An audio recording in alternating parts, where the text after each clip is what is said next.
No tšau, Kris siinpool Upgrade Life'ist.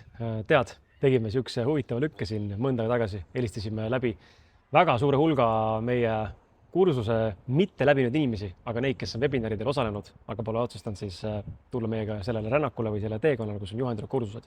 Ja võib-olla sina oled üks neist, kelle me helistasime ka ja ma tahan tänada sind, kes sa mulle tagasisidet andsid, et me teeme head asja ja me teeme õiget asja ja me teeme seda, mis inimestele päriselt läheb korda. Aga mis selgus selle kogu selle helistamise käigus, üks suur, number üks selline tunnus inimestel pole lihtsalt raha. Ja siis me mõtlesime omakeskis, et mida me siis saame teha selleks, et sinu seda olukorda lahendada. Ma ei saa sulle tasuta kursust anda, kahjuks, sorry, tahaks, aga ei saa. Aga me lõime välja 3 ühes toote, mis näeb seda, et sa saad võtta endale nüüd siis meie tervise vundament kursuse, meie teadlik tegutseja ja mina esimesena kursus kõik ühe hinnaga. Ehk siis, kui muidu see kursuse 3 hind oleks 297, siis nüüd on sulle unikaalne eksklusiivne pakkumine kuni 12 juuli hinnaga 99 eurot. Nii mine vaata www.upgradelife.com ja tule osale.